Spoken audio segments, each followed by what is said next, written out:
pouvoir vous présenter, les principaux résultats de nos projets ou de projets de certains de nos partenaires. Donc il y a aussi des focus web où ce sont des invités du pôle qui interviennent.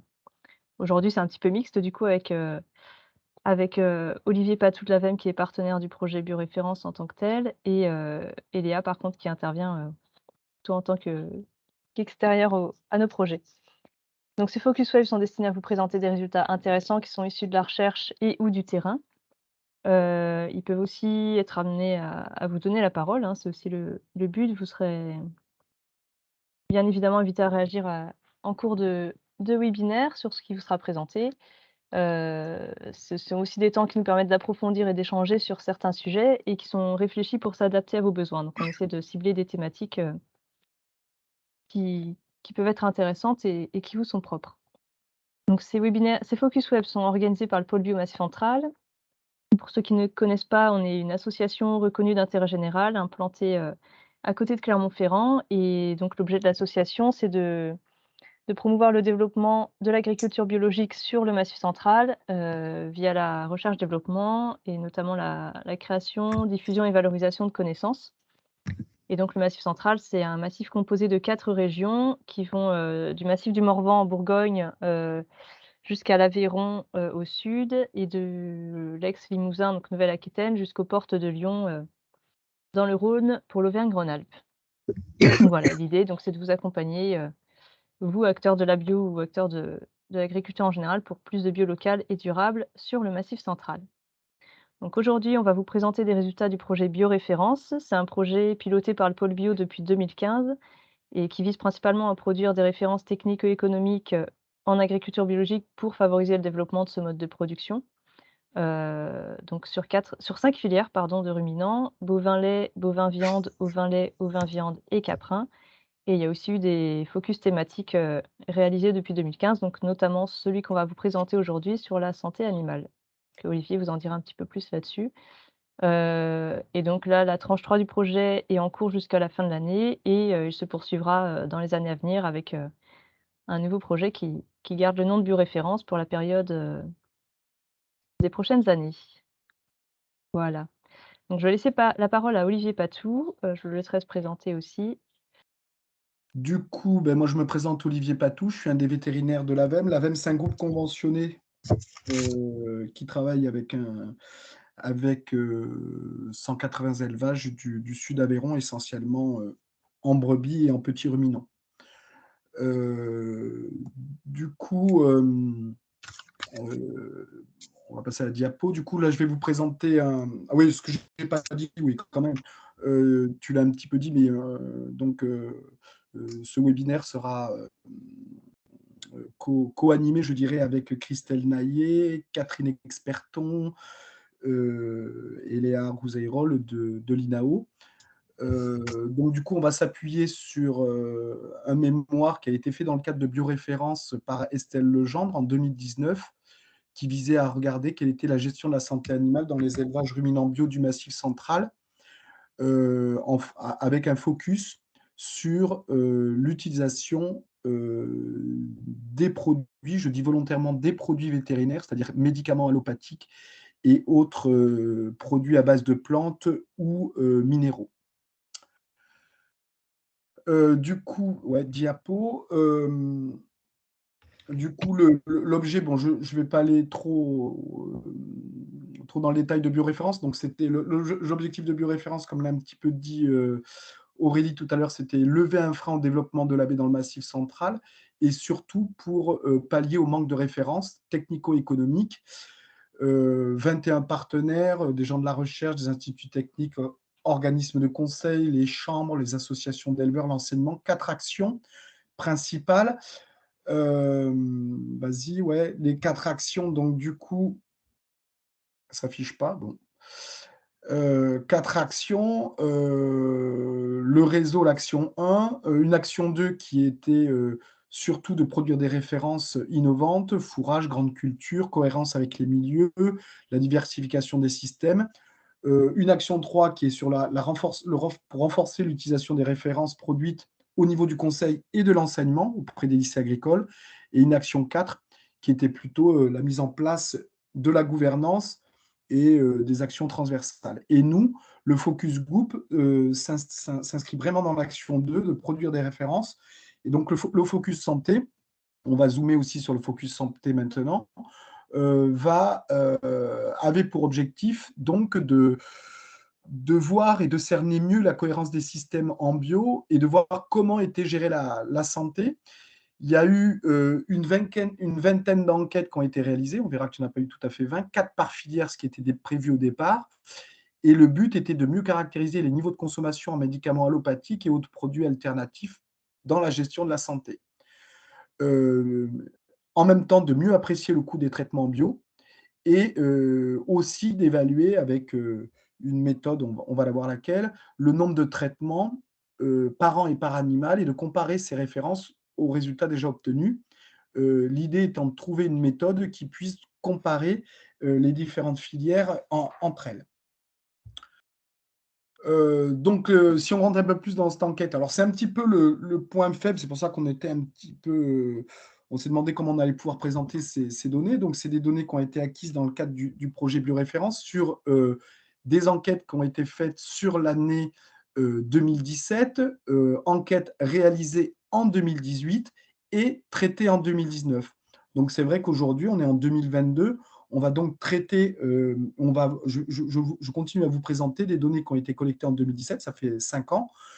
Mais bon, il y a quand même un intérêt par rapport à l'actualité aujourd'hui de la santé. Et puis, on verra aussi que globalement, les résultats obtenus en 2017 sur ce petit échantillon n'ont pas forcément beaucoup évolué. Alors, c'est un peu compliqué, on va le redire, peut-être, c'est aussi un petit peu les limites un petit peu de cet exercice. C'est qu'en santé animale, que ça soit, je dirais, même dans des organismes assez bien suivis ou dans des réseaux bien suivis, c'est toujours compliqué de récupérer, bon, les factures un peu moins par la compta, mais les ordonnances, c'est toujours un peu compliqué. Et en tout cas, les registres sanitaires, notamment le carnet sanitaire, qui est une obligation depuis la loi de 2000, ne sont pas toujours bien remplis, et d'autant moins remplis qu'on a affaire à des produits, je dirais, qui ne sont pas à déclaration obligatoire, comme les produits à base de plantes ou l'homéo ou autre chose. Donc, du coup, on a utilisé toutes ces données qu'on a eu du mal à récolter, et c'est Estelle Legendre de Vetagrosup qui a traité ça sur un stage de fin d'études en 2019. Voilà.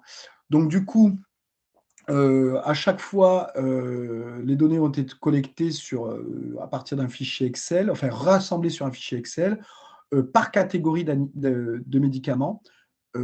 Pour ce qui est médicaments vétérinaires, allopathiques, tout ce qui était antibiotiques, tout ce qui était antiparasitaire, tout ce qui était vaccin, et puis après tout ce qui était autres médicaments curatifs, type anti-inflammatoire ou hormones. Et puis après, de la même manière, on a essayé de compiler tout ce qui était utilisé en termes d'aromas, donc les huiles essentielles, en homéo, en phytothérapie et autres produits à base de plantes. Et puis, dernière catégorie, c'était tout ce qui était minéraux et nutritionnels utilisés en bio, donc les minéraux et les autres produits à base de plantes ou à base de minéraux qui étaient utilisés à titre pour favoriser la digestion ou autre, ou avec d'autres objectifs. Et ensuite, il a fallu catégoriser pour chaque catégorie, bien remplir le volume, les quantités achetées, les prix, le nombre d'animaux traités. Et en fait, c'est ce qu'on va vous présenter ensuite pour reconstituer. En fait, tout ça a servi à essayer de reconstituer un nombre de traitements théoriques ou un nombre d'animaux traités par troupeau. Alors, ça reste théorique puisqu'on se base sur soit les factures, soit les ordonnances, et rien ne dit que le produit acheté ou le produit prescrit a été utilisé dans sa totalité et dans sa globalité.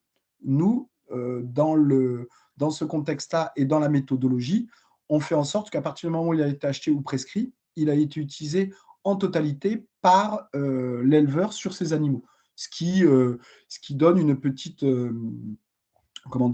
surévaluation sans doute de l'utilisation de ces produits-là. Petit rappel, parce que c'est quand même un peu, c'est un petit peu, un peu osé quand même de démarrer la bio, et il fallait faire évidemment un rappel sur ce que dit le cahier des charges, et je pense qu'après on en reparlera avec les autres intervenants, en disant évidemment que la bio prévoit comme règle de base et règle prioritaire la prévention des maladies, avant un recours systématique aux médicaments, et que l'idée est de surveiller les principaux facteurs de risque et d'essayer de rééquilibrer les pratiques d'élevage pour faire en sorte que les maladies ne s'expriment pas. Il y avait un autre besoin, bon, qui est dicté aussi par l'ANSES depuis pas mal de temps, depuis la mise en place du premier plan éco-antibio, qui est l'utilisation moindre et complètement raisonnée des antibiotiques si c'est nécessaire en bio. Et du coup, il y a une lutte directe contre l'antibiorésistance, puisque les élevages biologiques utilisent moins d'antibiotiques que les autres élevages. Et enfin, c'était d'identifier, enfin, il faut identifier des leviers d'action pour réduire les pertes d'équilibre sanitaire et limiter le recours au traitement allopathique. Voilà. Bon, je vous ai remis, je ne suis pas un expert de la réglementation, mais il y a les réglementations, on pourra en reparler sur le cahier des charges tout à l'heure, ce qui dit clairement ces choses-là. Ensuite, bon, mais je le redis, mais les traitements allopathiques, chimiques de synthèse ou antibiotiques préventifs systématiques sont interdits. Aujourd'hui, pour un animal, en tout cas, je parle au niveau des ruminants, et notamment des petits ruminants que je connais mieux, à partir du moment où ils ont 1 an, où ils sont en cycle de production, ils ont droit à 3 traitements maximum par an, hors vaccin et hors un traitement antiparasitaire. Et ensuite, la nouveauté aussi cette année, bon, il y a le délai d'attente est doublé en agriculture biologique. Ça, c'est depuis le début, depuis 2000, depuis le REPAB, mais ce qui est revenu au devant de la scène depuis le 1er janvier, c'est que les délais d'attente nuls ou sans objet en conventionnel sont portés à 48 heures en bio. Et évidemment, l'utilisation des hormones en termes de synchronisation ou de faciliter la reproduction et les stimulateurs de croissance sont interdits. Par contre, l'hormone à usage thérapeutique ou curatif est autorisée. Et l'utilisation, si un animal est malade, eh ben, il faut essayer en priorité d'utiliser les produits à base d'homéo, de phyto, ou essayer de ne pas avoir recours immédiatement et systématiquement à l'allopathie. Bon, ça, c'est quelque chose qu'on avait déjà représenté dans d'autres projets qu'on avait travaillé, notamment avec Catherine. Je ne vais pas rentrer dans le détail de, de ce tableau, mais c'est simplement pour dire que la santé est un équilibre fragile avec d'origine multifactorielle, et que tous les facteurs de risque présents dans l'élevage doivent être maîtrisés. Et si l'un d'eux a tendance à être en déséquilibre ou en inadéquation avec le troupeau, eh ben, c'est l'édifice total qui peut en pâtir et avoir exprimé un certain nombre de déséquilibres. Et notamment sur des changements brutaux d'alimentation, un problème de bâtiment, d'abreuvement, enfin je ne vais pas tout redétailler. Il peut y avoir un stress auprès des animaux. Et ce stress peut déjà, dans une première chose, dégrader les performances zootechniques ou la maladie, évidemment induire des pertes directes par des pertes d'animaux ou des pertes de production, ou indirectes parce qu'on va avoir un troupeau qui va être moins en état, ou avec de moindres résultats de reproduction. Et si ce déséquilibre est bien installé, ou s'installe de façon assez brutale, assez rapide, assez conséquente, de la maladie, voire de la mortalité. Et tout l'enjeu du conseiller, du veto, du technicien, est d'essayer de comprendre et d'analyser un petit peu les circonstances d'apparition de ces changements d'équilibre, et d'essayer de trouver des actions correctives pour revenir en fonction, je reviens au départ, en fonction des choix de l'éleveur et des pratiques de l'éleveur, d'essayer de corriger soit une pratique ou de modifier les choix si il s'avère que ça intervient directement par le choix de l'éleveur. Bon. On pourra en reparler après si vous avez des questions là-dessus, mais c'est simplement pour dire que l'essentiel en bio est dans la prévention et se situe dans ce schéma-là. Une fois qu'on a dit ça, effectivement, on va revenir à la problématique de notre sujet, qui était, quelle est l'utilisation des médicaments allopathiques et des autres produits complémentaires dans notre échantillon sur ce focus santé et quels sont les coûts induits directement sur la gestion, du sanitaire de ces élevages? Donc du coup, oui, on va pouvoir, entamer directement la méthode utilisée. Donc la méthode utilisée, elle est, comment dire? Issue de ce qui avait été travaillé, avec la FEVEC. Donc du coup, bon, mais déjà la méthode, oui, c'est si on revient sur bioréférence en tant que telle, c'était, la valorisation des données, directement faites par bioréférence au sein de Diapason. Alors, c'est vrai que Diapason a permis donc c'est un outil de l'Institut de l'élevage qui permet de collecter pas mal de données techniques et économiques. Sur le focus, on a dû y rajouter, des éléments. Bon, là, il y a pas mal de variables, 200 variables technico-économiques. Il y a des frais vétos, il y a des frais de CMV, il y a effectivement les effectifs, donc pas mal de choses qu'a pu réutiliser Estelle pour construire son étude. Mais il manquait énormément de choses par rapport aux aspects ordonnance et type de produit, ce que je vous expliquais tout à l'heure. Donc, il a fallu en même temps adosser à ce, réseau, à ce référentiel diapason de 70 fermes le focus santé. Donc, diapo suivante. Donc, le focus santé, il s'est ciblé sur, vous voyez, entre les vaches laitières, les vaches allaitantes, les caprins laits, les ovins laits et les ovins viande. Donc, du coup, on s'est retrouvé avec 4 ovins laits, 3 ovins viande, 3 caprins laits, 5 bovins viande et 3 bovins laits.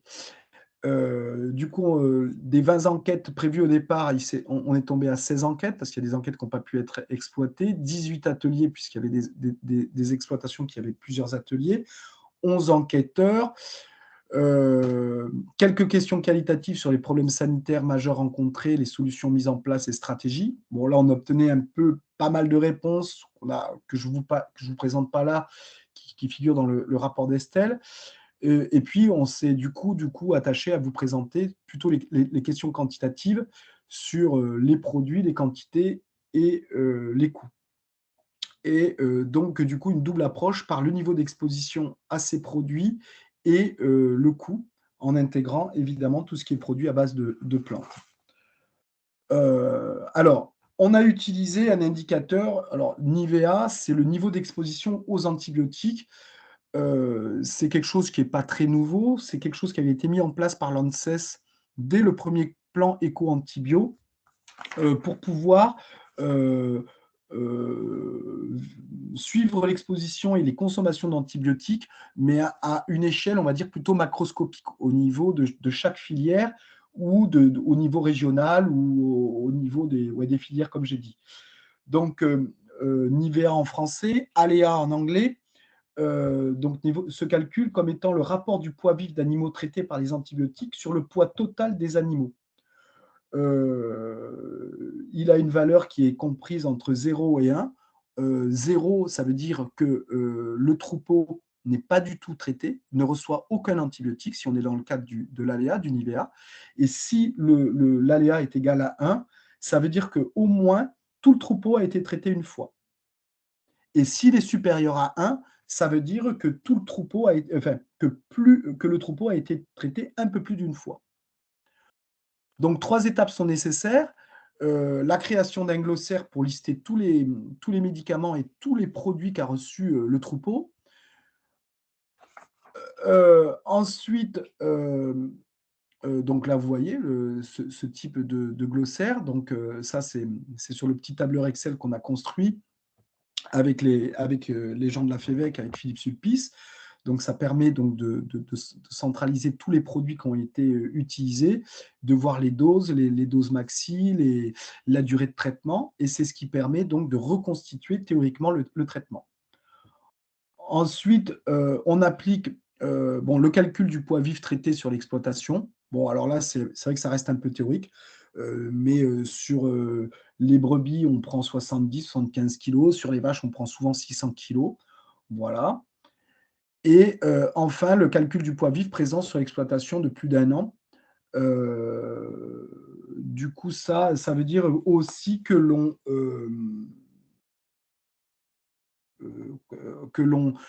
considère que l'ensemble des animaux, c'est un peu le biais de cet aléa, est ramené complètement au troupeau adulte. Je m'explique. Si vous utilisez des produits pour les jeunes animaux, les veaux, les chevreaux, on ne va pas les calculer en tant que tels, mais on va utiliser, on va quantifier les produits utilisés sur ces jeunes animaux et ils seront rapportés au cheptel adulte. C'est-à-dire que la quantité d'antibiotiques utilisés sur le troupeau est ramenée systématiquement au troupeau souche, au troupeau mère, et tout est ramené au mère pour pouvoir mieux comparer et à éviter les variations trop importantes entre troupeaux, puisqu'on ne pourrait pas. Sinon, ça veut dire qu'il faudrait qu'on ait le nombre de jeunes, le rapporté au nombre de jeunes, et ça risque de mettre des biais. Donc le calcul, il est fait comme ça. Voilà. Et enfin, l'originalité, bon, effectivement, c'est d'avoir utilisé ce niveau d'exposition pour comparer les fermes entre elles. Et elles peuvent du coup, même si elles sont sur des productions différentes, pouvoir les traiter avec cet indice. Et l'autre originalité, c'est qu'on a quitté le domaine des antibiotiques qu'avait mis en place l'ANSES et on l'applique aussi aux antiparasitaires. On peut l'appliquer aux anti-inflammatoires, aux hormones ou faire un indice de vaccination par la même occasion. Donc c'est là où on va vous présenter surtout le niveau antibiotique et le niveau antiparasitaire qui sont les deux classes de médicaments les plus utilisées. Puis après, on parlera un peu des produits à base de plantes. Alors au niveau des résultats, vous voyez qu'ils sont quand même assez hétérogènes et on constate dans notre échantillon que c'est effectivement les brebis, les bovins laits, les vaches laitières qui sont les plus gros consommateurs avec une moyenne euh, au-dessus du lot, hein, puisqu'on on a une moyenne générale, elle ne figure pas sur l'image, mais à 0,91, donc ils sont un peu au-dessus de la moyenne. Et en fait, cette année-là, sur les bovins laits, il n'y avait pas eu de gros accidents, mais des problèmes un petit peu chroniques ou réguliers de boiterie, de mamelles ou de grippe qui ont été rapportés par les éleveurs et qui expliquent ce fort utilisation d'antibiotiques sur les bovins laits. À l'inverse, si on prend à l'extrémité de la chaîne, les ovins viande sont les plus faibles consommateurs d'antibiotiques parce que ils utilisent assez peu et où c'est ciblé sur quelques brebis, sur quelques rares cas de problèmes.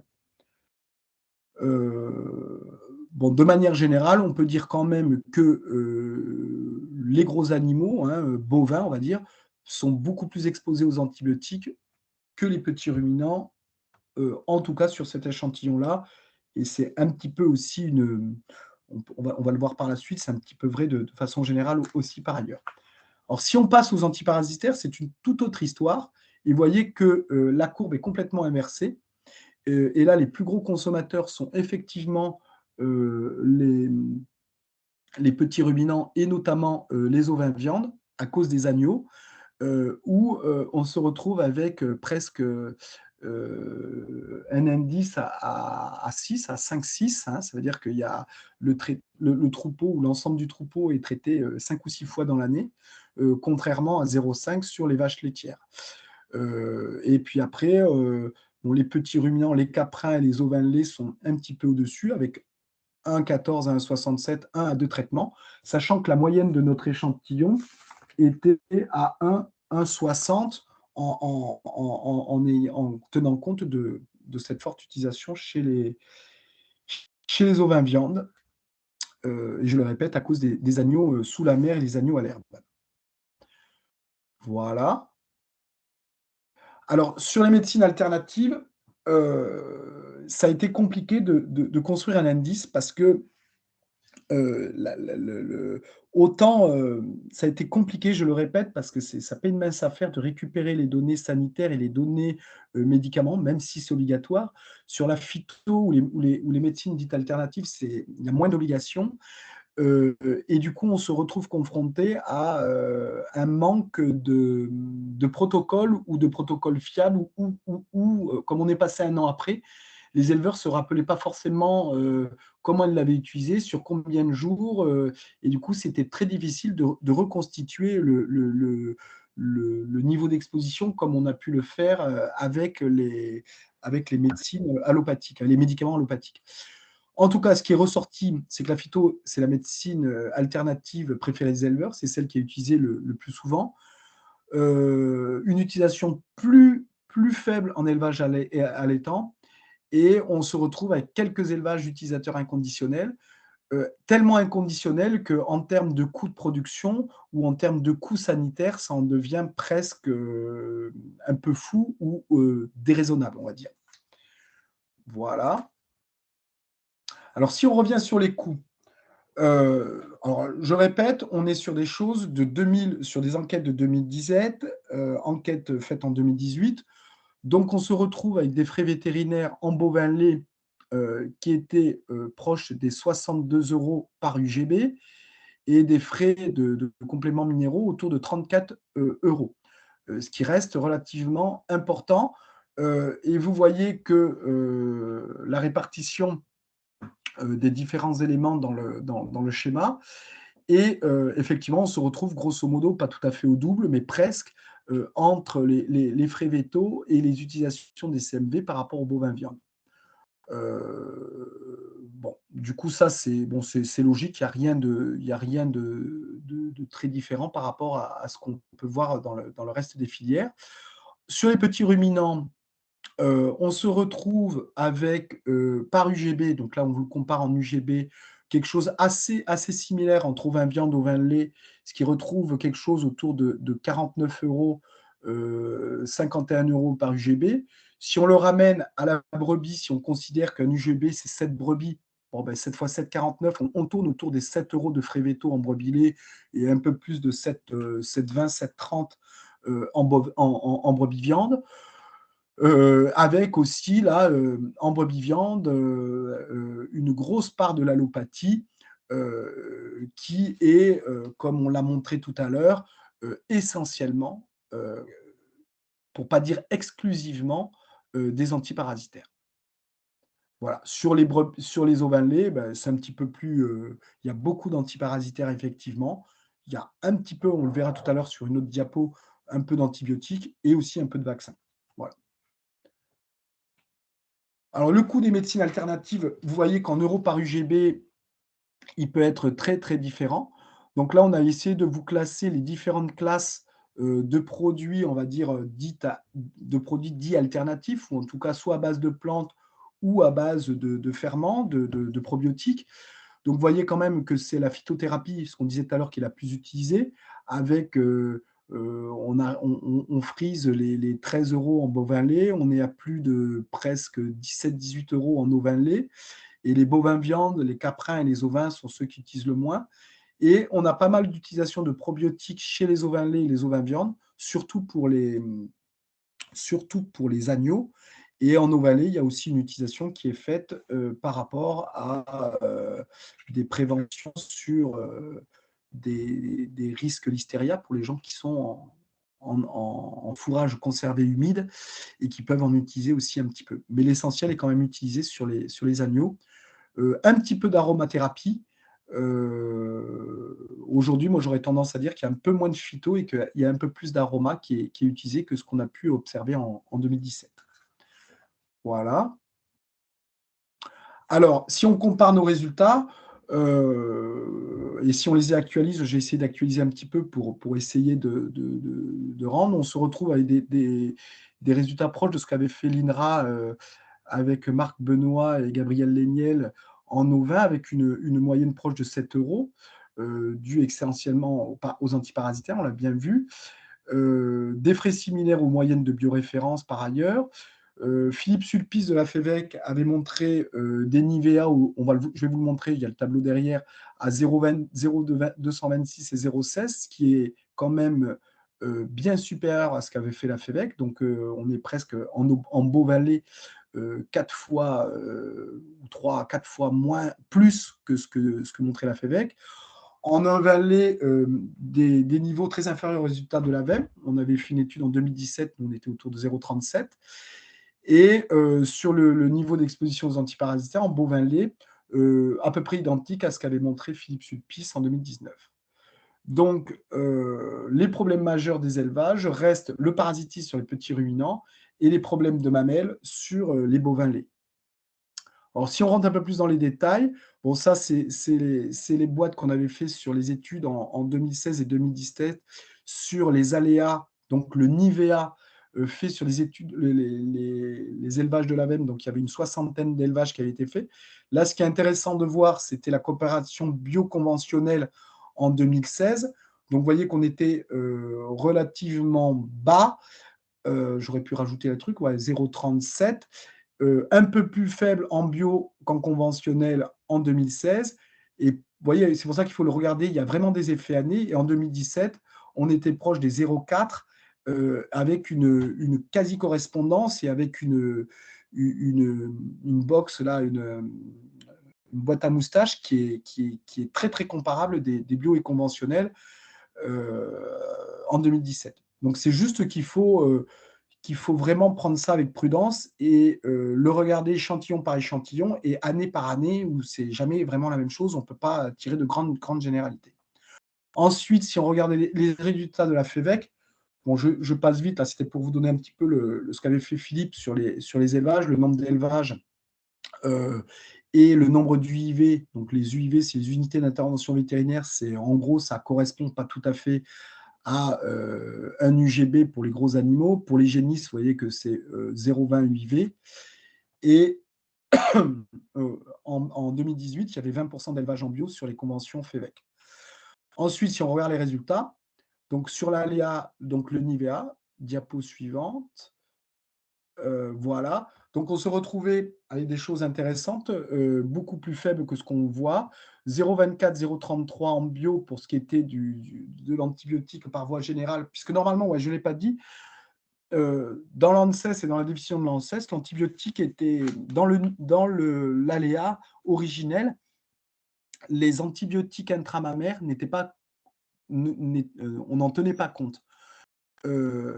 Et quand on tient compte des antibiotiques intramammaires, vous voyez qu'on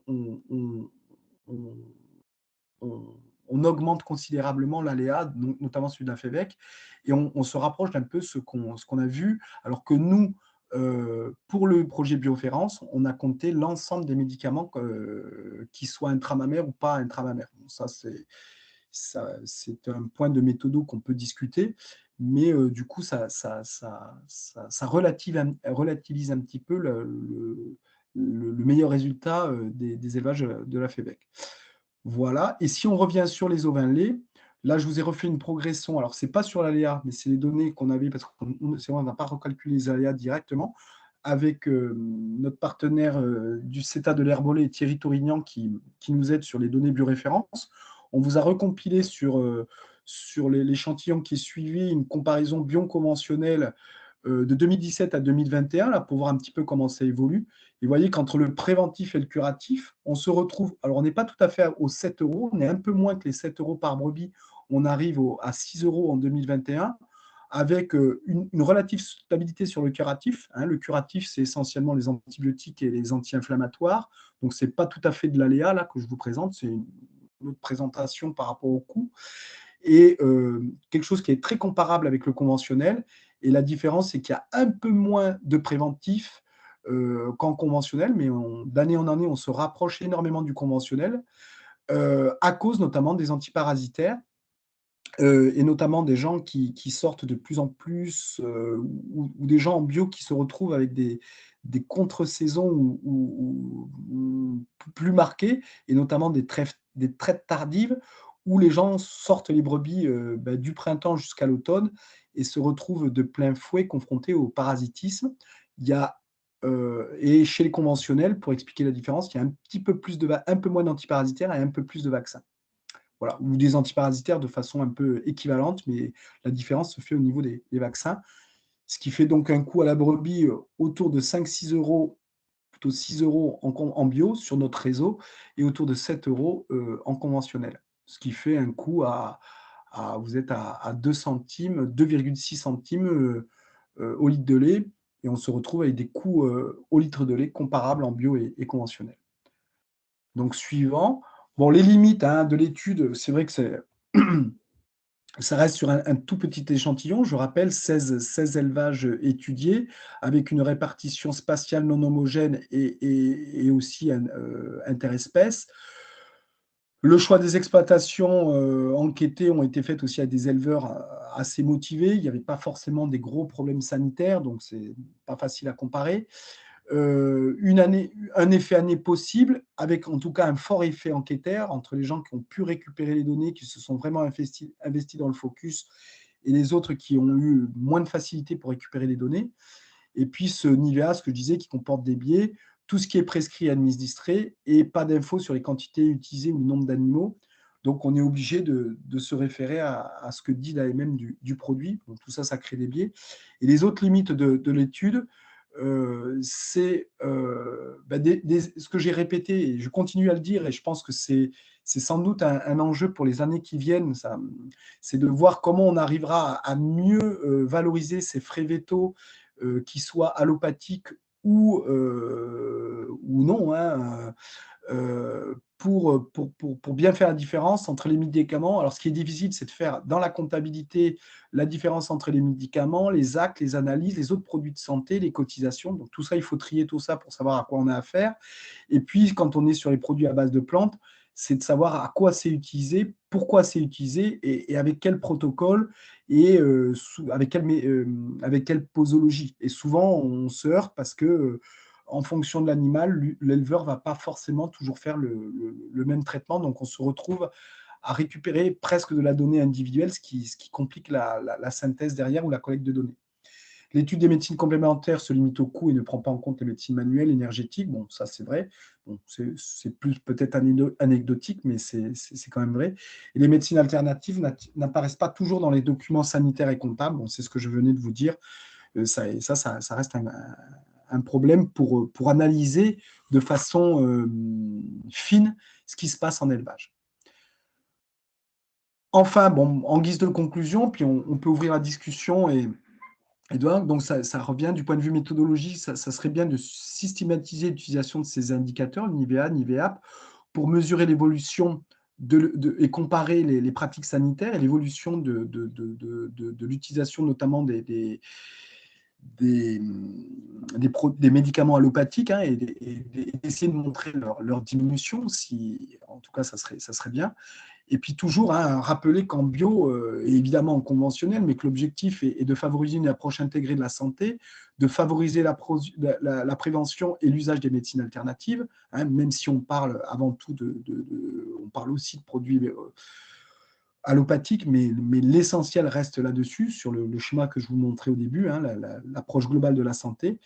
Et nécessiter aussi de produire de nouvelles connaissances ensemble, comme par rapport à ce projet de bioréférence qui permet, à partir des pratiques des éleveurs, de collecter des infos, de permettre aux éleveurs d'avoir plus d'autonomie de décision, soit en termes d'alimentation ou de traitement ou de gestion de santé, et aussi de transparence sur les coûts. Bon, alors c'est vrai que le fait d'être sur des groupes où ça permet d'avoir peut-être plus de transparence des coûts, mais c'est toujours assez difficile d'aller chercher exactement le coût et l'histoire de travailler sur des groupes conventionnés ou ou s'approprier les données qui sortent de projets comme Bioréférence, ça reste quelque chose de très, très, très intéressant.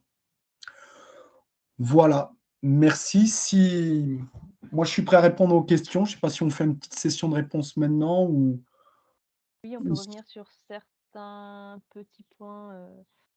Donc il y avait une première question, mais Christelle et Catherine, donc Christelle Naillet de la chambre d'agriculture de la Drôme et Catherine Experton de l'agence bio ont répondu dans le chat, mais n'hésitez pas à reprendre la parole, sur les produits, quels étaient les produits avec un délai d'attente nul, ou de 0 jour et qui du coup passent à 48 heures en bio. Heu, donc Christelle précisait que c'était pour les produits chimiques et également en produits à base de plantes seraient concernés, si je comprends bien, les produits qui n'ont pas d'AMM. Ouais, bah, il n'y a pas beaucoup de produits à base de plantes qui ont des AMM, hein. Mais Ouais, si on revient sur l'aspect allopathique, ça concerne, pour ceux qui sont en lait, parce que la vraie problématique, elle est surtout en lait, c'est surtout la problématique des antiparasitaires, à délai d'attente nul, en conventionnel, soit les produits contre les strongs ou les produits contre la tétania, donc des molécules comme l'éprinomectine contre les strongs ou le praziquantel contre le ténia. Jusqu'à présent, on les utilisait sans restriction, enfin sans restriction réglementaire. On essayait de cibler, d'essayer de les utiliser le plus justement possible, on va dire. Mais aujourd'hui, ça veut dire que ces produits passent à 2 jours de délai d'attente. Donc, il y a aujourd'hui un souci sur les laiteries qui sont 100% bio et qui ne peuvent pas collecter le lait en conventionnel, puisque ce lait, du coup, si on a utilisé un produit chimique ou un produit euh, à base de plantes qui doit obéir au délai d'attente des 48 heures, on se retrouve à devoir soit utiliser le lait en conventionnel, soit, si on n'a pas le choix, de jeter le lait, ce qui est quand même un petit peu dramatique par rapport à des éleveurs, surtout des éleveurs qui seraient encore à des niveaux de production assez hauts, parce que jeter du lait, c'est quand même pas très écologique à tout point de vue. Du coup, c'est vrai que soit les éleveurs doivent s'arranger avec leur laiterie pour que ça soit collecté en conventionnel, mais si la laiterie ou si leur fabrication, ils ne peuvent pas se débrouiller s'ils sont en transformation, de transformer en bio pendant 2 jours, eh ben, ça reste un vrai souci. Et la seule solution aujourd'hui, radicale, reste de jeter le lait, quoi, hein, ce qui est assez problématique. Je vais apporter un petit Christelle, oui? complément par rapport à ça. Donc, on a aussi le problème des produits, notamment vermifuges, qu'on utilise hors cadre de l'espèce. Je pense notamment des fois au caprin, où on utilise un vermifuge entre guillemets, enfin, avec une AMM pour les bovins, et que là, sous la responsabilité du vétérinaire, on l'utilise sur une autre espèce animale. Et donc là, le délai d'attente est de minimum 7 jours pour le lait, qu'on Ça a double en changé, bio. ça a changé depuis, parce qu'il y a eu un gros changement sur les médicaments vétos au 28 janvier 2022. Mais tu as raison, le principe reste le même. Ça a changé puisque maintenant, il faut la cascade, puisque c'est le problème de la cascade. On était à 7 jours et 28 jours jusqu'au 28 janvier, pardon, et maintenant, on doit multiplier par un coefficient de 1,5 le délai d'attente le plus long de l'espèce. Donc, en général, évidemment, on se référera aux bovins, comme tu l'as dit, Christelle. Et effectivement, il faudra multiplier le délai d'attente bovin par 1,5, aussi bien en lait qu'en viande. Donc, ce qui pénalise encore une fois les petits ruminants ou en tout cas les espèces mineures qui n'ont pas de produits avec AMM dans leur espèce. Et on va se retrouver avec parfois des temps d'attente un petit peu plus courts que ce qu'on avait l'habitude d'avoir avant avec les 7 jours et 28 jours. Mais la problématique reste la même, tu as complètement raison. Et puis, je souhaite aussi, par rapport à l'aspect technique, on a quand même de plus en plus de résistance à ces produits de vermifuges. Et Tout il à faut fait. vraiment avoir une approche qui soit beaucoup plus globale et beaucoup plus dans la prévention, d'une part. Et puis, d'autre part, quand on est amené à utiliser un produit vermifuge chimique, il faut vraiment avoir le réflexe de vérifier son efficacité. Tu as complètement raison. Moi, je partage complètement. C'est-à-dire qu'aujourd'hui, en termes d'antiparasitaires, c'est toujours un comble que ces problèmes de résistance apparaissent ou pourraient apparaître par le bio. Mais effectivement, on a vu apparaître la résistance au benzimidazole dans les années 2012-2013. Et il a fallu 50 ans ou 40 ans pour avoir apparaître cette résistance. Aujourd'hui, en 2022, ça fait une dizaine d'années qu'on utilise l'éprinomectine, celle dont je parlais tout à l'heure, qui est la seule molécule utilisable en caprin, en ovin, en bovin, en lait, avec un délai d'attente à 0, donc à 48 heures en bio pour toutes ces espèces. Et aujourd'hui, 2022, depuis l'année dernière au Pays Basque, et depuis 2020, depuis cette année ici aussi en Aveyron, en tout cas en brebis. Je parle de brebis laitières. L'éprinomectine, certaines exploitations ou certains strongs sont résistants, donc il a fallu moins de 10 ans pour que la résistance apparaisse. Et les nouvelles molécules qu'on a, il en reste encore une ou deux qui ne sont pas trop utilisées. Mais ce qu'on disait effectivement, c'est que sans doute maintenant, il faudra 5 ou 6 ans pour que les nouvelles molécules soient à nouveau résistantes. Donc le nerf de la guerre dans l'utilisation des antiparasitaires en petits ruminants, puisque on a bien vu que c'est les petits ruminants qui utilisent plus les antiparasitaires que les bovins, mais ça sera effectivement d'avoir une lutte intégrée et d'avoir une approche très globale, et notamment de mettre le paquet sur la gestion du pâturage, et d'utiliser que de façon ultra ciblée et de façon ultra raisonnée les molécules chimiques. De toute façon, on va dans le mur. Donc, si on les utilise trop, aussi bien en bio qu'en conventionnel, on risque d'avoir de grosses surprises d'ici très peu. Ça, tu as complètement raison. C'est le gros problème des 5 ans qui viennent en petits ruminants. On va revenir un petit peu sur des questions méthodo et on reviendra sur les antiparasitaires avec la présentation de Léa juste après. Il y avait 2-3 petites questions, Olivier, donc sur le poids retenu pour les jeunes animaux traités dans la méthodologie pour les Ce que je disais, les jeunes animaux traités ne sont pas, on n'utilise pas c'est-à-dire que dans la méthode qu'on a utilisée, nous, les jeunes animaux ne comptent pas. Donc, on n'utilise pas de poids, on ne pèse pas les petits animaux. C'est aussi une des problèmes, parce que vous avez des agneaux de 10 jours qui sont traités, ou des agneaux de 1 mois qui sont traités sous la mer, comme en ovin-lait, ou des chevreaux de quelques jours qui sont traités. Comparé à des agnelles de 2 ou 3 mois qui font 30 ou 40 kilos pour certaines, ou des chevrettes qui font 20 ou 25 kilos, c'est complètement différent d'un chevreau de 5 ou 6 kilos. Donc, pour éviter tous ces biais, ce que j'expliquais tout à l'heure, l'ensemble des médicaments utilisés chez les jeunes, chevreaux, chevrettes, agneaux, veaux, sont rebalancés sur le troupeau adulte, avec la poso adulte. Donc, ça, quelque part, ça diminue le nombre de traitements par chevreau. On n'en tient pas compte, mais ça les écrase, puisqu'en fait, une vache étant plus grosse qu'un veau, la même quantité utilisée pour traiter un veau va être utilisée sur une vache. Donc, on va mécaniquement et artificiellement diminuer l'aléa sur la vache. Mais la règle, elle est là. On rebalance l'ensemble des médicaments utilisés chez les jeunes animaux sur le troupeau souche. Donc, pour répondre à la question, entre guillemets, on se moque du poids des jeunes animaux et du nombre de jeunes animaux. Je ne sais pas si je suis clair, mais oui. Donc le poids pris en compte, c'est le poids du troupeau adulte.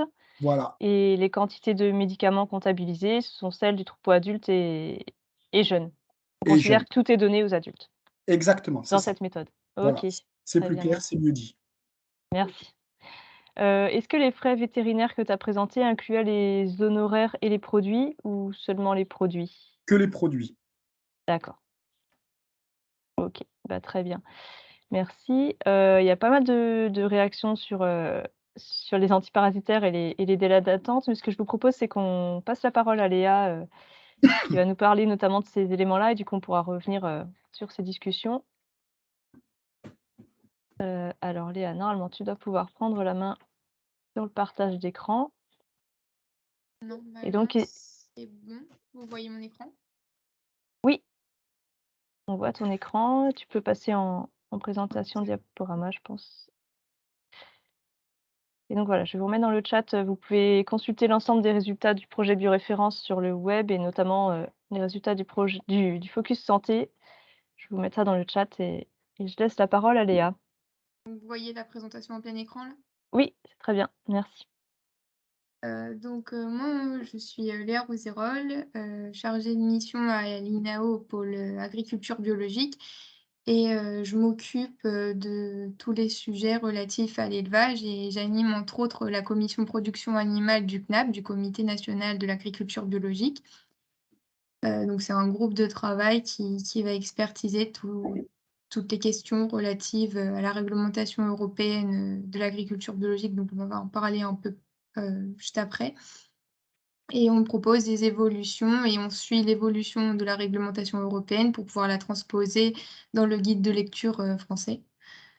On m'a demandé de faire une petite présentation sur le contexte réglementaire de l'agriculture biologique et de faire 3 petits focus sur les antiparasitaires, l'alimentation lactée et les cornages, les bourgeonnages. Donc on va commencer par qu'est-ce que la bio? Donc l'agriculture biologique, c'est défini et encadré par un règlement européen, le règlement européen 2018-848, donc qui va définir les règles de production de l'agriculture biologique qui sont respectueuses de l'environnement et du bien-être animal et qui va apporter des solutions pour lutter contre le changement climatique.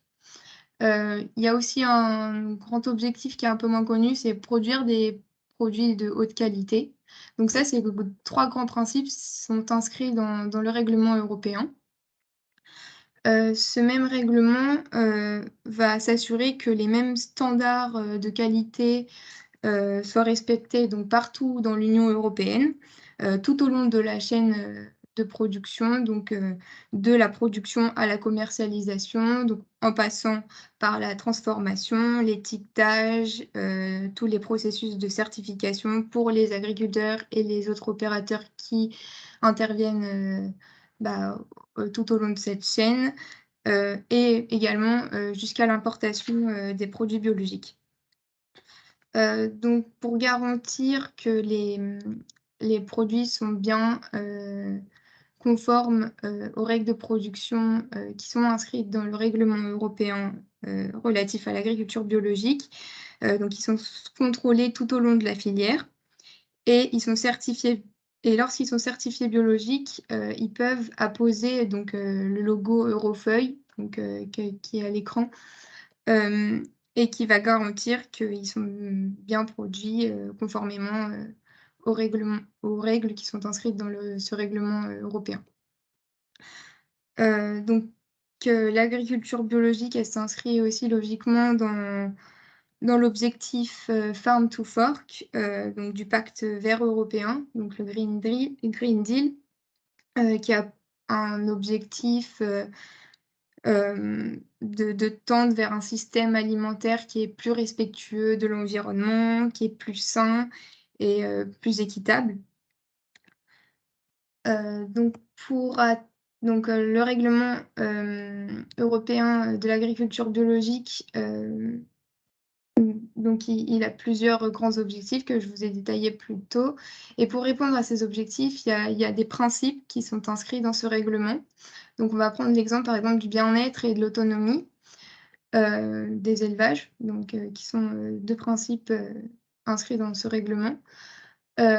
Donc les principes associés à ces objectifs, donc pour le bien-être animal notamment, il y a des conditions de logement qui sont à respecter, des pratiques d'élevage avec des densités bien précises à respecter.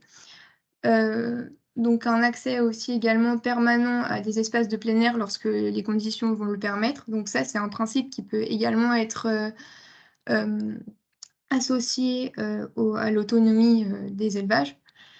Et également, pour garantir le bien-être des animaux, il y a une notion de santé et qui est notamment plus axée sur la prophylaxie, donc la prévention des maladies.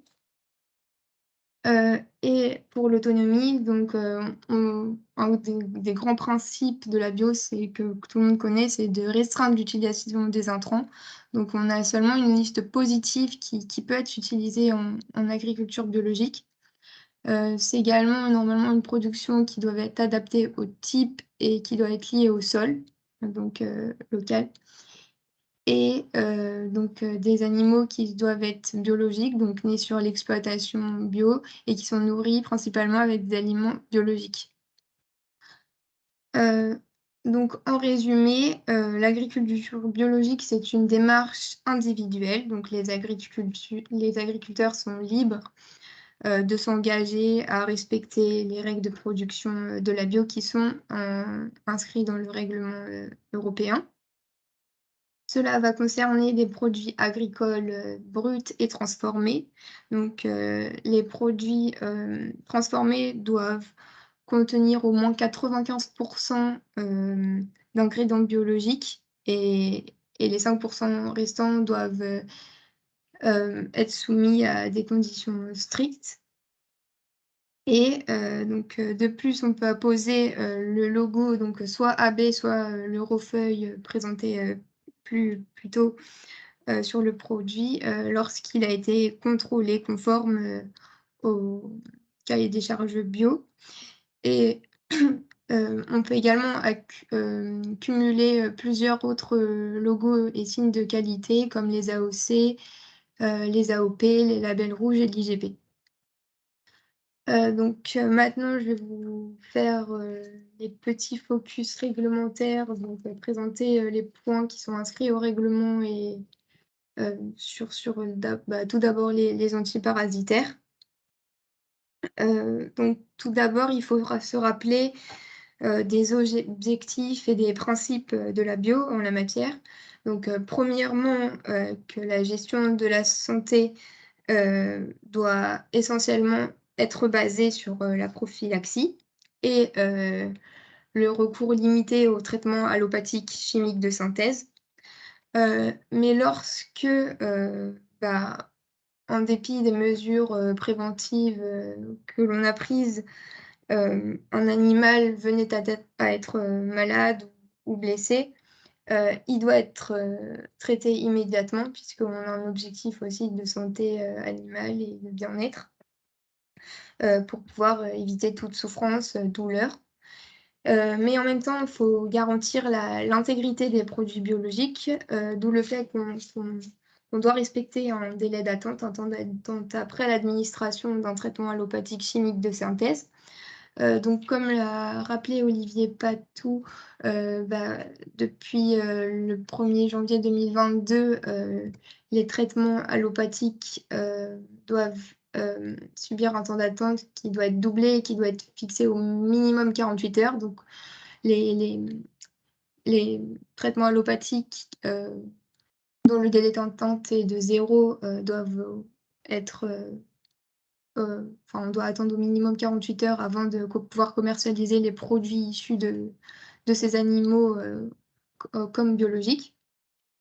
Donc il y a aussi le fait que les antiparasitaires sont bien considérés comme des traitements allopathiques chimiques de synthèse et donc ne peuvent pas être utilisés en prévention. Donc pour l'alimentation lactée, donc pareil, on va rappeler les objectifs et principes. Donc tout d'abord, l'alimentation, elle doit être assurée au moyen de matières premières qui doivent être produits conformément aux règles de la bio. Donc c'est-à-dire sans produits chimiques de synthèse et provenant de préférence de l'exploitation. Et qui doivent être adaptés aux besoins physiologiques des animaux pour pouvoir garantir leur bien-être et leur santé. Donc il est inscrit dans le règlement que les animaux non sevrés doivent être nourris de préférence au lait maternel. Donc lait maternel, on l'a retranscrit en lecture française par venant d'une mère de la même espèce qui est présente sur l'exploitation ou présente dans une autre exploitation à proximité. Ensuite, donc, il est également autorisé d'utiliser des aliments d'allaitement de remplacement, mais ceux-ci ne doivent pas contenir des composants chimiques de synthèse ou des composants d'origine végétale.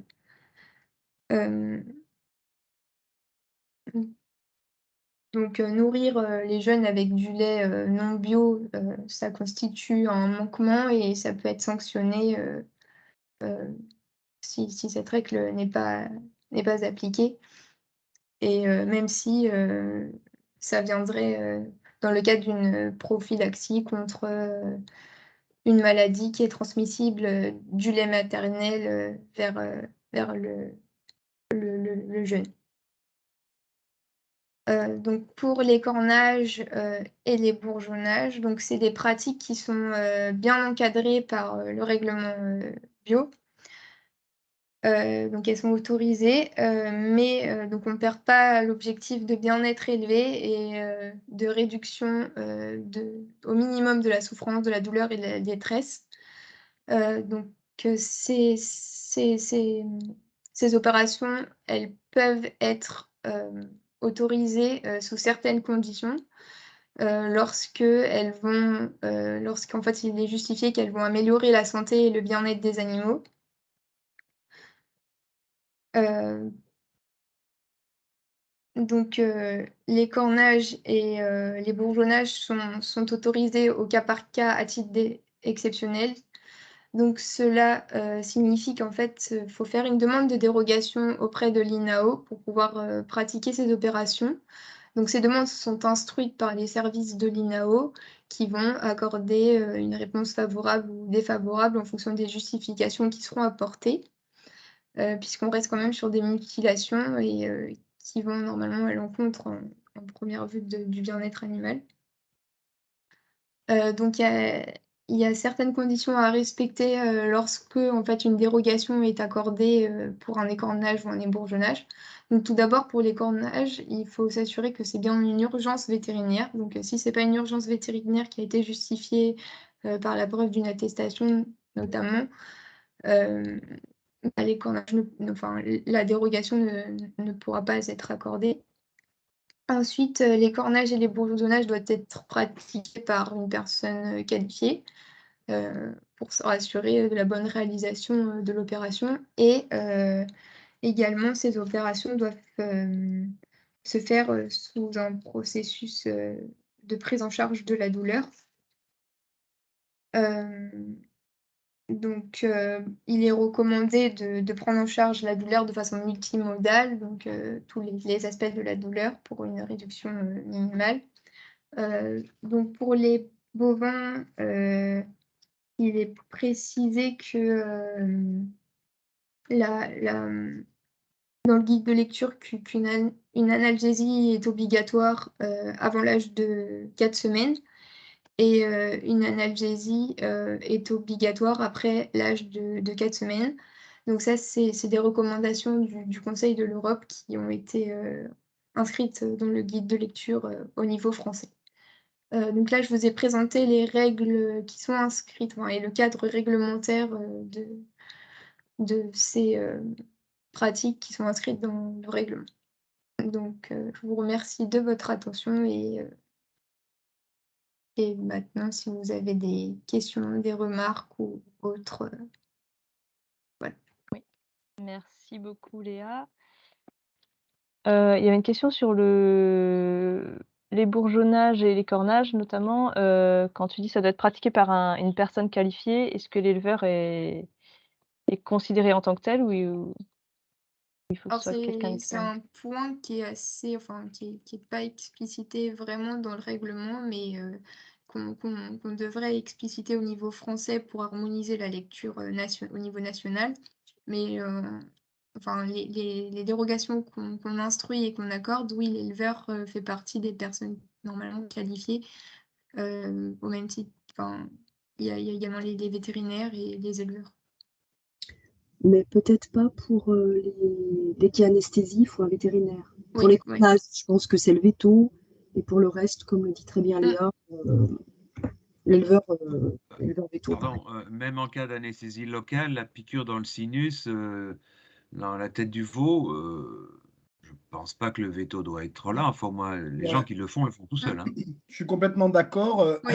Aujourd'hui, la prescription d'anesthésie locaux dans le cadre d'un suivi d'élevage fait par le vétérinaire qui suit l'élevage ou le vétérinaire traitant ne pose aucun problème. Donc, effectivement, il faut que ça soit. Alors, c'est comme tous les médicaments aujourd'hui, il y a un bilan sanitaire, il y a des protocoles de soins qui doivent être rédigés et laissés dans chaque élevage. Mais dans ce cadre-là, rien n'interdit que le veto prescrive des anesthésies locaux pour les cornages ou les bourgeonnages en chèvre. Il n'y a aucun problème. Je suis complètement d'accord. D'ailleurs, je suis surpris de la différence avec la castration porc là, qui s'est mis à marche forcée en place, où on demande une formation aux éleveurs et compagnie. Et là, en ébourgeonnage, c'est un peu nébuleux. Ouais, ça va arriver, ça va arriver. Ok. Ce qui Parce est que, un peu normal aussi. Ouais. non, mais on voit bien que ça va. Enfin, je ne sais pas s'ils vont le rendre obligatoire en tant que tel, mais bon, vous savez que depuis le début de l'année, vous devez avoir désigné un référent bien-être animal en élevage. Donc ça, c'est pour tous les élevages. Aujourd'hui, la formation bien-être, elle est obligatoire pour les porcs et les volailles. Ça prend un peu de retard parce que tous les modules ne sont pas encore accessibles. Mais je pense que pour les ruminants, ça ne va pas tarder. Et c'est clair qu'il y aura un certain nombre de formations en lien avec le bien-être qui seront liées effectivement à l'écornage ou à l'ébourgeonnage. Et dès que tout ça sera vraiment obligatoire pour les ruminants, je pense qu'ils obligeront à ce que le référent bien-être ait sans doute suivi une formation ébourgeonnage ou écornage. Ça, enfin, on le sent venir. D'accord. On le sent venir. Pour l'instant, il n'y a rien de fait. Oui, intéressant, c'est normal. Au niveau castration des bovins, il a été question de rien. C'est un énorme sujet sur le terrain que nous, conseillers, on est aux prises un peu avec ça. Il n'a pas été parlé de castration bovin, quoi, des différentes techniques, la couverture, prise en charge de la douleur. Quelle est la suite là? Qu'est-ce qu'on peut dire? Parce que c'est un gros sujet, ça. Qu'est-ce qu'on dit à l'INAO pour ça? La castration bovin, on en parle moins, on parle surtout de la castration des porcs.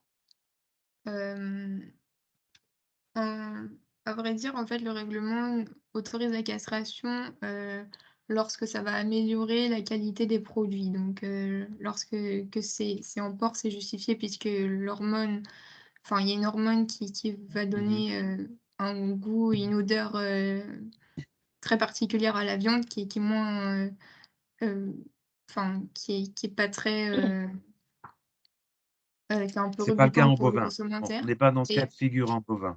ouais, voilà. Donc, Alors, comment vous réagissez? On peut réagir pareil en bovin. On peut se dire aussi que c'est une méthode traditionnelle de faire du bœuf avec une qualité des produits supérieure. Pour l'instant, le sujet n'est pas abordé, hein, Fabrice. ouais.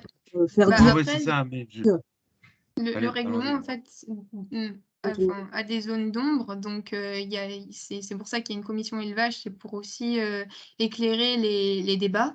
Et lorsque, en fait, on a une question, comme vous venez de le soulever, qui apparaît, enfin, il est, on est saisi par des fiches recueil questions pour examiner la question et avoir une lecture au niveau national et étudier cette question-là.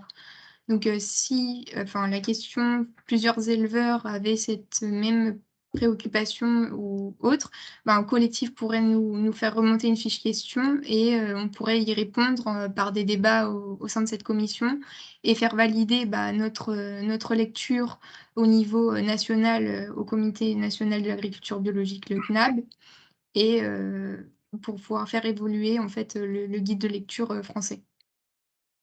Donc comme ça, je peux pas vous répondre parce que ça dépend pas que de moi, mais Pour rester un peu sur le même sujet, quels sont les produits analgésiants, anesthésiants reconnus? En porc. Est-ce qu'il y a reconnu, nous on n'est pas autorisé? veto Ouais. non plus, donc on a essayé on est en train de on vient depuis cette année reprendre l'instruction des dérogations, mutilation. Donc on est en train un peu de tâtonner sur, la méthode d'instruction et on prend connaissance des molécules et des médicaments qui sont utilisés comme anesthésiques, analgésiques. Avant, c'était les organismes de contrôle qui s'occupaient de ça. Donc on a commencé à travailler avec l'ANSES pour pouvoir avoir une liste de molécules et de médicaments qui peuvent être utilisés et qui garantissent que la prise en charge de la douleur est bien réelle et pour pouvoir octroyer ces dérogations. Donc comme ça, je peux pas vous donner la liste tout de suite d'emblée, mais on travaille avec l'ANSES pour confirmer cette liste et que le bien-être animal soit bien respecté. D'accord. Est-ce que tu as des infos? Là, on parlait du coup de la castration aussi en porcin. Est-ce qu'il y a des infos? Est-ce que c'est différent en ce qui concerne la caudectomie, donc l'ablation de la queue chez les ovins? L'ablation de la queue doit normalement être pratiquée à moins de 48 heures et je crois que c'est avec la pose d'un élastique. Ça, c'est clairement dit dans le règlement. Ouais. Je viens d'envoyer la phrase Ouais, du guide de lecture. J'ai fait un copier-coller, alors ça fait un gros truc. OK. Ouais. Donc l'ablation de la queue des agneaux ne peut être pratiquée sans analgésie et donc ça se fait par la pose d'un élastique dans les 48 heures suivant la naissance, c'est bien ça? OK, merci. Si on revient sur les traitements, les délais de 48 heures après les traitements, donc Stéphane Domézel propose un petit résumé, de ce qu'il a compris aujourd'hui, donc vous allez me dire si c'est bien ça. Donc le délai d'attente est doublé et est au minimum de 48 heures pour les antiparasitaires chimiques de synthèse internes et externes, les médecines alternatives sans AMM et les vitamines de synthèse non listées en annexe du règlement européen. Est-ce que Moi, c'est bien je ça? dirais que c'est plus général que ça. Si je prends, vous me compléterez sur l'aspect médecine alternative, mais sur allopathique, c'est tout médicament. Donc, c'est pas réservé aux antiparasitaires. Je Oui. réagis par rapport aux antiparasitaires. Donc, c'est tout médicament allopathique, antibiotique, anti-inflammatoire, antiparasitaire, hormones à titre curatif, enfin, n'importe quel produit allopathique, la règle n'a pas changé. Temps d'attente doublé, quel que soit le délai d'attente. Et pour certaines molécules, comme on le disait, certains antiparasitaires, on pourrait imaginer les anti-inflammatoires. Vous avez des anti-inflammatoires, bon, c'est vrai qu'on a moins le réflexe en petits ruminants, mais il y a plein d'anti-inflammatoires injectables qui ont un délai d'attente à 0 dans le lait, notamment en vache, qui sont très, très utilisés en vache laitière. Ces produits-là, par exemple, ces anti-inflammatoires, puisqu'ils sont plus utilisés en vache laitière, du coup, prennent un délai à 48 heures. Du coup, si la personne fait un anti-inflammatoire à une vache laitière, avant, elle pouvait continuer à livrer le lait. Maintenant, elle est obligée de détourner le lait pendant 48 heures. Donc, c'est vraiment tous les produits, quels qu'ils soient. Et à partir du moment où il y a un produit en conventionnel avec un délai d'attente nul ou sans objet, il passe automatiquement à 48 heures en bio. Et pour tout le reste, c'est doublé comme d'habitude, j'allais dire. Oui, c'est ça. C'est dès qu'un produit chimique de synthèse est administré, on doit attendre 48 heures après son administration. Ça, c'est des discussions qui sont en cours pour pouvoir l'écrire noir sur blanc dans le guide de lecture, puisque c'est une nouvelle règle qui s'applique. Donc, la nouvelle rédaction n'est pas encore arbitrée et donc il y a encore des discussions qui sont en cours. Mais on est bien sur les produits allopathiques chimiques de synthèse. On n'est pas sur les plantes. Tout ce qui est phytoaroma n'a pas ce délai-là. Normalement, pour l'instant, on n'en a pas encore discuté, mais a priori, non. C'est peut-être ce point qu'il faut éclaircir parce que tout à l'heure, on a dit que les produits à base de plantes sans AMM, parce que moi j'ai dit que j'en connaissais pas, mais beaucoup. Mais bon, c'est là où on est peut-être dans un flou un peu artistique où on revient sur peut-être la possibilité d'utiliser. Mais bon, là après, c'est autre chose. C'est l'histoire des allégations thérapeutiques. Je ne sais pas s'il faut aller là-dessus, mais c'est ça le problème de fond, non? C'est pas un problème de la réglementation bio, mais bien un problème de la réglementation générale, comme tu le pointes, Olivier, de médecine vétérinaire. Est-ce que c'est, Voilà. Donc, oui. Tout dépend comment ce sera interprété dans. Je me permets une petite question. Les vitamines de synthèse, il y a des délais d'attente? Ou ça va être 48 heures? Je ne sais pas. C'est une question pour Olivier ou peut-être quelqu'un d'autre? Aujourd'hui, les vitamines de synthèse n'ont pas de délai d'attente. Aujourd'hui, il y a un tas de vitamines utilisables en bio et qui sont agréées bio. Moi, j'ai compris qu'en fait, elles étaient assez cousines avec les autres. Mais en tout cas, les vitamines utilisées par les éleveurs bio doivent être UAB, quoi. Oui. Et une fois qu'elles sont UAB, ben, il n'y a pas de problème. Utilisable Oui. en agriculture bio. Et c'est quoi une vitamine utilisable en bio? C'est une vitamine de synthèse? Ben, c'est ce que je disais, moi j'ai compris que ça, c'est-à-dire que les vitamines aujourd'hui qu'on a des formulations UAB, et les formulations UAB, l'origine des vitamines, elles sont quasiment les mêmes, hein. Je suis d'accord. Je voudrais dire un mot sur les parasites, antiparasites externes en bovin. J'ai tout le temps le cas de figure, les gens travaillent avec du Butox, avec d'autres produits. Il y a un délai d'attente sur la viande avec ce produit, pas sur le lait. Bon, voilà. Je suis absolument pas sûr qu'il soit respecté et les OC sont en plein brouillard et je peux dire qu'ils sont pas compétents à ce niveau-là. Les auditeurs se font raconter, ils posent pas les bonnes questions. Alors après le Butox, il n'y a pas de limite, hein. C'est vrai que c'est pas tellement précisé, hein, antiparasitaire interne, externe. Je comprends qu'on a le droit de mettre du Butox. Les délais, enfin, je sais pas. Et les auditeurs ne posent jamais ces questions parce qu'ils ne connaissent pas. Ils manquent de compétences. Pareil, en porcin, je travaille en porc. Toutes les truies qui sont en bâtiment avec des OP, hein, des gros OP, eh ben, elles sont toutes traitées systématiquement à l'ivermectine sans aucune coprologie, parce qu'en fait, la coprologie n'est pas obligatoire. C'est coprologie ou avis du médecin. Donc, le veto du groupement, il dit bah, tu me piques toutes les truies, point barre. Et le gars, il pique toutes les truies. Et ça me fatigue un peu. Je ne sais pas ce que vous en pensez, mais qu'est-ce qu'on fait avec ça, quoi? Je ne sais pas. Mais normalement, quand tu dis il n'y a pas forcément copro, mais il doit y avoir un diagnostic du vétérinaire. J'ai pas compris. Non, mais pas une coprologie. C'est avis du vétérinaire ou coprologie. Et l'autre fois, avec Félix qui disait non, non, il faut une copro, on a regardé, non, non, c'est ou. Donc si le veto de l'OP qui a toute puissance quand même, il dit tu traites, et ben on traite. Et moi, c'est ce que me disent les éleveurs, hein. Ben oui, mais tu vois, après, c'est un problème de réglementation bio ou de veto. Bah, de conflit d'intérêts, vu que le groupement, il a le veto et il vend le produit, déjà, c'est pas bon, quoi. Typiquement. Mais c'est un cas de figure. Moi, je vous entraîne sur le porcin, là, tout d'un coup. Mais l'histoire du Butox, encore hier, j'ai eu le cas avec un éleveur. Il me dit, oh non, non, moi, je mets toujours ça. Je dis, ton OC, il t'en parle. Il dit, oh, bon, non, ils sont même pas au courant. Donc, voilà, très bien, quoi.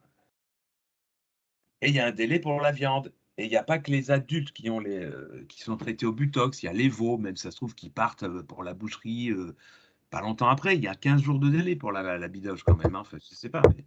Donc, voilà. Petit coup de gueule. Il y a exactement 18 jours. Voilà, 18 jours, hein, puis est-ce que tout le monde réalise ça? Je suis pas sûr, hein. Du coup, ça fait 36 en bio, hein. Du coup, ça fait 36. Ouais, ouais. C'est énorme. Et du coup, ça incite à pas l'utiliser. Mais ils l'utilisent tous.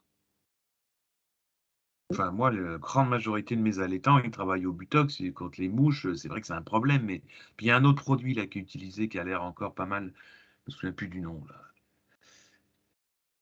Est-ce que vous avez ce genre de cas de figure, les autres conseillers, les collègues conseillers sur ce sujet précis? Ou je suis tout seul? Je pense pas, hein. Emmanuel, avec tes éleveurs, non? Ah, il est parti. Ce qu'il y a, c'est vrai que c'est compliqué de se prononcer là-dessus parce que c'est vrai que c'est que des cas particuliers. Et effectivement, c'est quelque chose qui a à voir entre les pratiques de l'éleveur, la prescription du veto et le suivi que fait le veto de l'élevage. Donc, c'est compliqué à partir du moment où c'est couvert par une prescription, une visite, un suivi d'élevage et que c'est l'éleveur qui le fait, parce que c'est souvent l'éleveur qui est demandeur. C'est compliqué de discuter. Après, effectivement, d'utiliser moins ces produits en élevage bio, ça paraît incontournable, mais bon, après, il faut retravailler avec l'éleveur pour savoir quelle solution il a ou pas, quoi. Hein. De toute Aujourd'hui, façon, en OP, en filière longue porc OP, l'éleveur n'a rien à dire, c'est pas compliqué. Là, c'est réglé. Hein, donc, c'est c'est un monde à part. Hein. Moi, je veux faire des formations VIVA sur un gars qui est intégré, parce qu'il faut dire le mot, il faut arrêter de dire que c'est pas l'intégration. Et on me dit non, non, non, non, tu mets pas les pieds dans l'élevage. Alors, sous couvert de PPA, biosécurité, mais ça fait 5-6 ans que ça dure l'histoire. Donc là, il y a vraiment un état dans l'état. Et puis, s'il doit sortir, je sais pas moi, une intoxication d'ivermectine dans la viande, c'est quand même une molécule qui est pas anodine. Hein. En bio, ben, il va falloir assumer, mais on aura prévenu. Ça, c'est en monogastrique. En bovin, je maintiens qu'il y a un problème avec le butox et tous ces produits. Il y a quelque chose qui fonctionne pas. Et là, c'est pas le veto. Hein. Le gars, il continue d'acheter, puis de toute façon, j'en ai 4 caisses, j'ai du produit, j'ai 10 ans d'avance. Il ne demande même plus au veto, quoi. Je veux dire, soyons clairs, quoi. Donc, qu'est-ce qu'on fait, quoi? Je sais pas.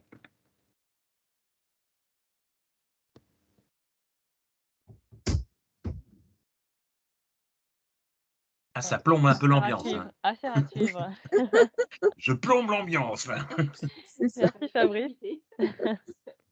Non, mais je suis sur le terrain, quoi. Et puis j'ai été éleveur moi aussi, Ouais. donc c'est bon, je les fais parler les gens. J'ai été auditeur en bio pendant 4 ans, donc je vois un peu les questions qu'il faut poser ou pas.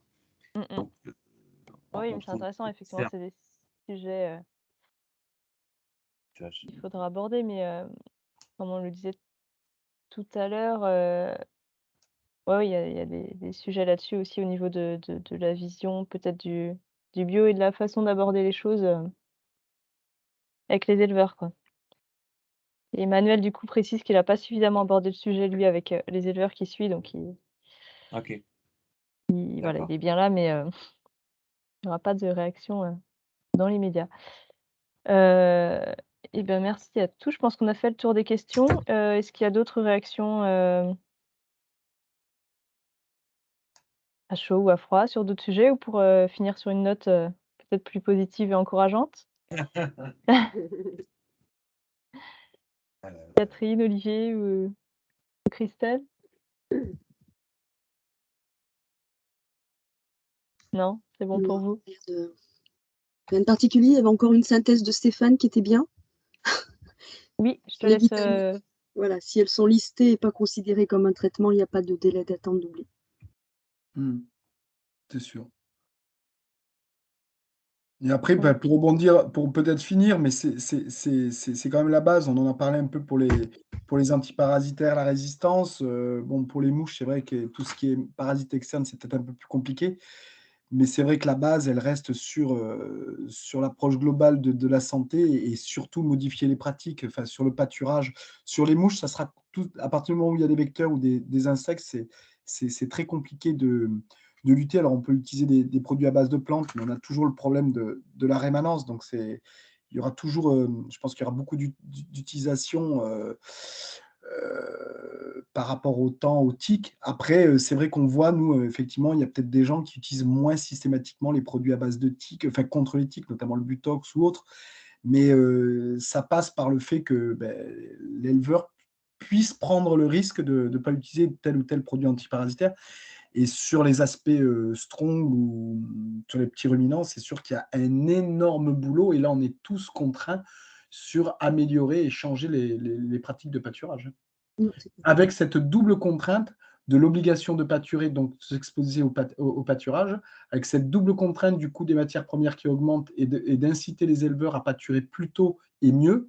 Mais autant en bovin, je pense que ce n'est pas un gros souci, autant en petits ruminants, caprins ou ovins, plus on va pâturer tôt et plus on va s'exposer au parasitisme et plus on sera décalé dans le temps avec des saisons de traite longues et plus on faudra se poser la question de comment gérer le parasitisme sans avoir recours aux antiparasitaires. Ça risque d'être un vrai sac de nœuds quand même, hein, c'est une sacrée question.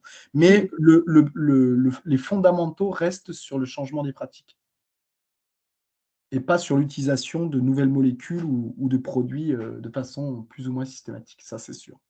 Belle conclusion. Parfait. Eh ben, merci beaucoup. Merci beaucoup à Olivier et Léa, pour leurs interventions, leurs présentations, et merci aussi à Catherine Experton et Christelle Naillet, du coup, qui étaient là aussi pour les appuyer et apporter les réponses, à vos questions. Merci à tous pour votre participation, et du coup, une petite information, donc il y aura de prochains focus web, à la rentrée, donc après l'été, avec encore 3 focus web dédiés issus des résultats du projet bioréférence, sur les ovins viande, les bovins laits et les grandes cultures, donc le la mise en place des grandes cultures dans les élevages qui sont suivis dans le cadre du projet. Donc on vous tiendra informé du programme, au courant de l'été ou à la rentrée, voilà, vous aurez toutes les infos qu'il vous faut pour ça. Donc je vous souhaite à tous, une bonne fin de journée et un bon appétit.